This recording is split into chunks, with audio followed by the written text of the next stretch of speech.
Hey guys, welcome back to the Life Recovery Devotional Reading Series that I'm doing here on Rest Road Church. Today, I'm gonna try a different format with these. Partially because I'm tired, and I think I've got a good idea. But since I'm tired, if it's bad, let me know. But I'm just gonna talk. So we're gonna start doing it this way with the words on the screen. That way you can follow along and stuff too. Um, but today we are doing day 25 of step 2 in the Life Recovery Devotional. Um, as you can see, the title is A Worthy Friend. Bible reading Job 23 through 32. So, step 2, we came to believe that a power greater than ourselves could restore us to sanity. We may find ourselves in a pit of depression. We may be hiding in the dark, unable to work effectively, sick in body and mind, unable to cope, unable to pray, confused and misunderstood. Boy, that sounds a whole lot like where I was with my addiction back then. Job's young friend Elihu noted how God can help one who is in this condition. If an angel from heaven appears, a special messenger to intercede for a person and declare that he is upright, he will be gracious and say, "Rescue him from the grave, for I have found a ransom for his life." Then his body will become as healthy as a child's, firm and youthful again. When he prays to God, he will be accepted, and God will receive him with joy and restore him to good standing. He will declare to his friends, "I sinned and twisted the truth, but it was not worth it. God rescued me from the grave, and now my life is filled with light." Yes, God does these things again and again for people. He rescues them from the grave so they may enjoy the light of life. Job 33:23 through 30. When we are so drugged and or depressed that we can't function, we have a friend to intercede for us before God. Yes, we do. He made himself our substitute so we don't have to die when life becomes overwhelming.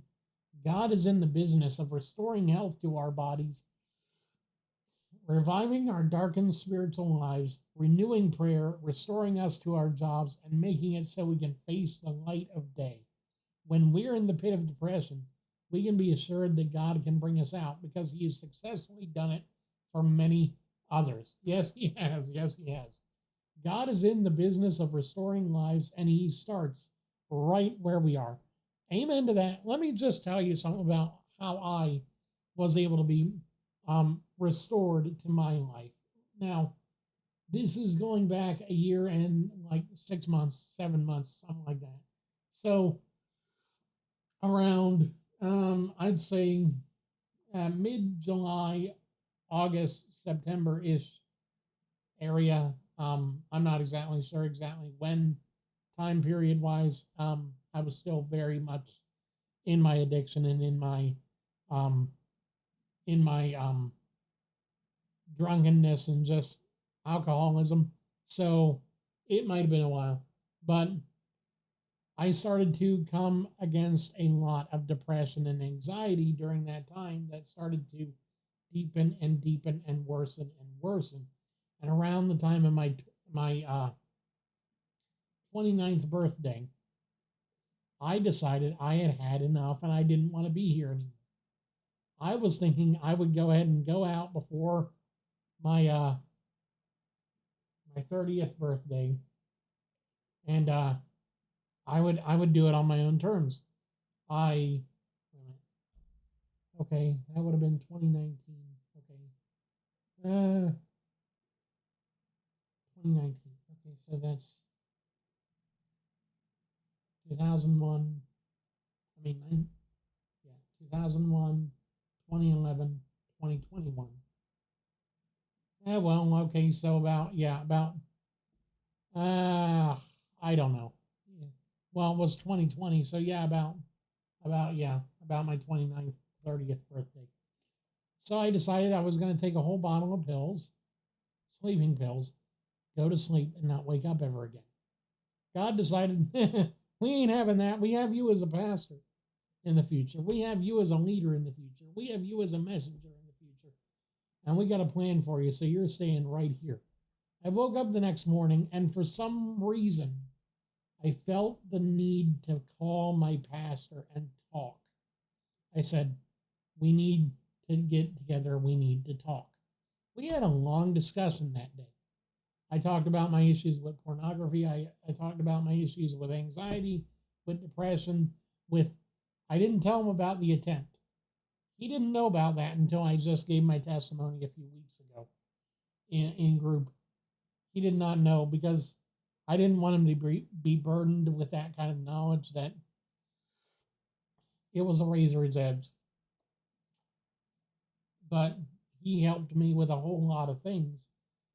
The first thing he did, the thing that really brought me out of my funk, I said, I'm having trouble with the pornography again. I'm having trouble with it. And he says, Gregory, I'll be honest with you. How many times are we going to have this same conversation? He said it exactly like that. No frills, no fluffiness, no padding, no sugarcoating. Just how many times do I have to talk about the same crap with you over and over and over again? We've done this before. We'll do it again if you don't quit. And I said, honestly, I'm done. I need help.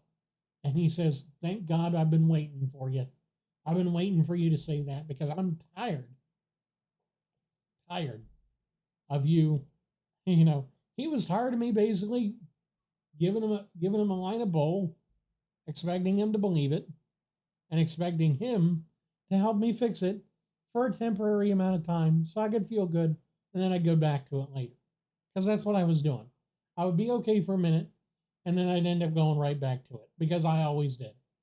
The fact that I finally decided I'm done with this completely was the turning point that it took for me to go from death to life yet again, not only spiritually, but also emotionally, psychologically. I'm able to start feeling better. I'm able to start feeling like I'm actually human again. I'm able to get off of the alcohol. I'm able to stop taking my pills the wrong way. I'm able to stop hurting myself. I'm able to start, there were so many things that kept going because when God is in the business of restoring lives, he actually restores them. And he restores it even better than it was before. Look at Job. Job is the one we were reading about here. He was restored and he got 10 times more than he had previous to all the stuff he had to go through. So you know what?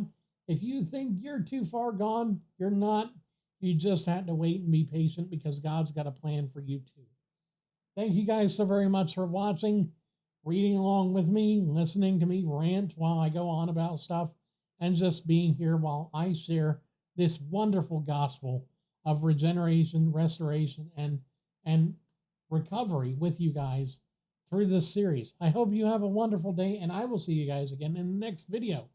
I'm going to try and record the rest of this step 2, and then I will probably take a break and do step 3 readings tomorrow.